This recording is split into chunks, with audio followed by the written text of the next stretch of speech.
It's been a while since Steven Crowder's dropped some new information from his investigative team. Many of you might remember we got the writings of the mad person, mad lunatic over in Nashville from them, but also now looks like a pretty spicy investigation into, well, that company, BlackRock, in fact, and a potential bombshell dropped yesterday. Now, the first part of the reporting started yesterday, and I did record a standalone video about it, but I didn't feel like there was enough. And I'm still not totally convinced, but the reaction to the initial report is spicy. So in short, Crowder had found an email that is pretty, there's much evidence that it belongs to some high up, high up muckety muck at BlackRock. They found that email address was used at websites for viewing, we'll just say those type of videos. You know what I'm talking about. Terrible videos that shouldn't exist. It's an absolutely crazy story if true, and I do worry a little bit about him because he's treading into waters here that are pretty treacherous, pretty, dicey. And now the lawyer has responded, and after the initial report by Steven Crowder, the individual, the woman whose alleged email it is that was used to access this website of videos of young ones, has now scrubbed all of their social media. Now, that, of course, is not an admission of guilt, but it is a pretty big development. The first part of it's been 84 years. It's been 84 years, lady, pops in. Was released yesterday. And to give you the TLDR of it, essentially, Robert Crowder's Mug Club Undercover unit received a tip about a leaked database of users from a now shut down website, which I'm not going to mention the name of, but again, you know what I'm talking about. It was a site full of those videos, okay? The leaked database included over 5,000 individual email addresses. More than 10 open source intelligence tools repeatedly associated one of the emails to only one person, BlackRock Managing Director Abigail Gold Geller. As a part of his research, he also found evidence that email was used from an IP address, according to Steven Crowder, of a home that belonged to this woman. Okay, so there's all these online websites that say, oh, this is your, you can search someone's email and it says this is who it belongs to. Okay. There were 10 or 11 different websites that all said, hey, this is hers, a woman from BlackRock. Now, email addresses can be, it was also used at this website. Now, there's a lot of reasonable doubt here that I want to be very fair in because this is a wild claim, right? First of all, the fact that that email address was a member of that site for creeps, could be someone had created a typo, or someone registered using that email address. I mean, people register my email address for all sorts of, the left will take it and register it for LGBTQ rights charities to totally own me. Like I can't just block the emails. So again, this is a big reach by Crowder, and I'm a little nervous. Given the date of the IP address, some people might think, oh, it's, it could be a Wi-Fi type thing. Wi-Fi wasn't very popular in this area. It's possible they had Wi-Fi, I suppose. But anyway, so now Mug Club Undercover attempted to question Ms. Geller multiple times about the email address in question and the website. Geller's immediate reaction was to involve her legal counsel, high-profile attorney Jack Bowman. Bowman then said, "I'm advising you in the strongest possible terms not to publish." Following multiple legal threats and denials without explanation, Louder with Crowder is publishing their findings. So essentially, in this initial video, which I'm not going to play, you can watch his coverage on it. He basically goes through their process and says, "Hey, we found this email address. There's all these websites that say it belong to you." And then her reply was initially, talk to my lawyer, which is not an admission of guilt, but it is weird. And remember that she had said multiple times that she had never used this email and blah, blah, blah, blah, blah. Now, that very well might be true. Okay. This is why I'm worried about Stephen a little bit. These are powerful people. And after this initial report, the lawyer had issued many statements. Okay, he had made claims that, it wasn't the email address, this, that, and the other. Essentially, we know. So we also stated repeatedly, this is a letter from the lawyer, to Louder with Crowder and your affiliates, Ms. Geller unequivocally denies ever using or having any connection to that email address.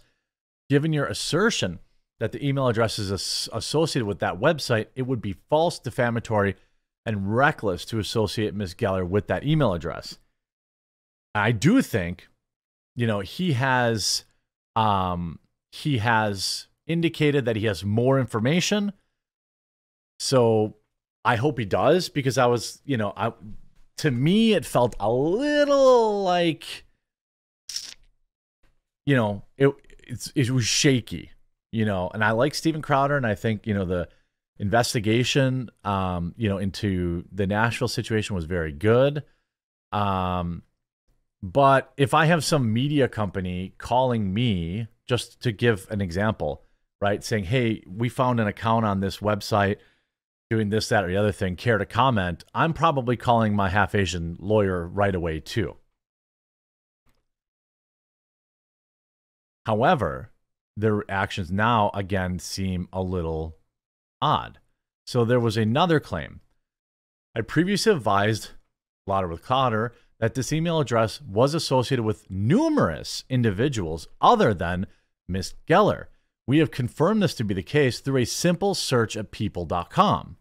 Now, again, this is where it's getting a little dicey, so follow me here. Her lawyer said, "Hey, we use this website, and it says that there are numerous other people attached to this email address." Okay? Well, then Steven Crowder uses that exact website, puts the email address in, and of course, it only comes back to Abigail Gold Geller. So the lawyer lied. The lawyer said, "Hey, we use this website, and it comes back to a bunch of other people." That, turns out, was a lie. So it's starting to get a little suspicious, right? Why would you put something out there like this that could be so easily fact-checked? Then they come out and say, "Hey, this other image you shared appears to blur out other relevant information, which may include the IP addresses of other identifiers associated with this particular email address." So essentially they're saying, well, because you redacted some information, that disproves it, which again, that's a legal tactic. It gets weirder. It gets weirder. Since the report, the website for the law firm is offline. Gone.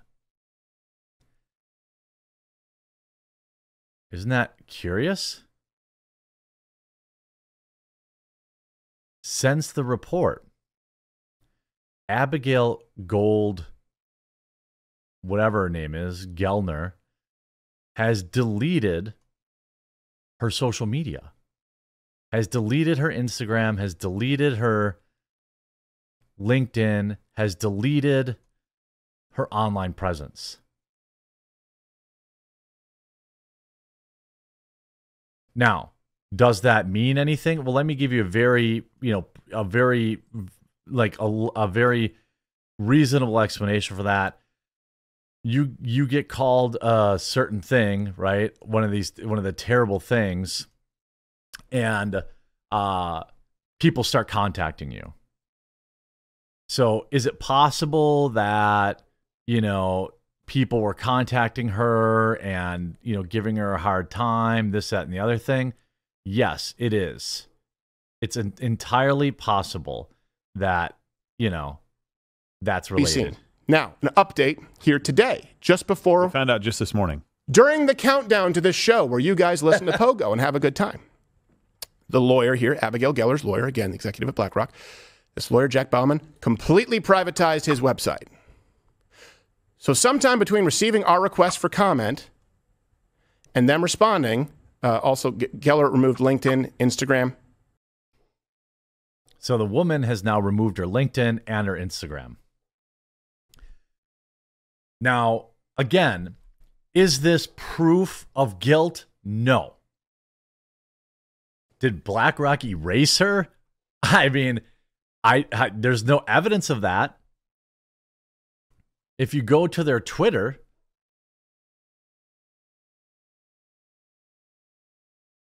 Jack Bauman is still live on Twitter. Hasn't posted since, January 17th? And, the replies are, exactly what you would expect. Is it possible that, she just went offline because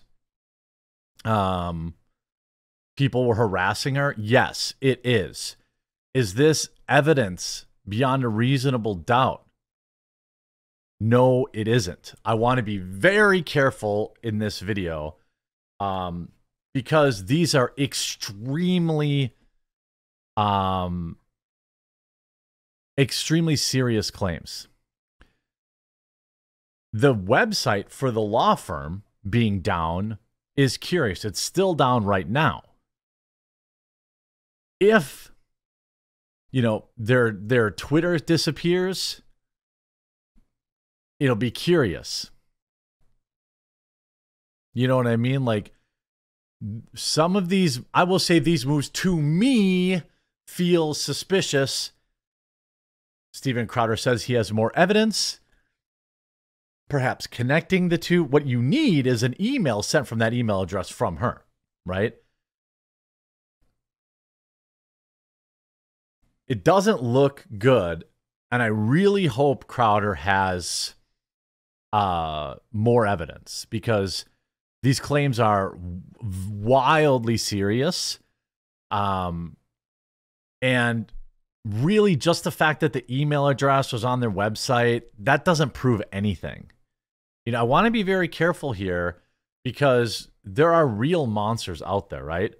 Would this have been a story if she wasn't some high up at BlackRock? Probably not.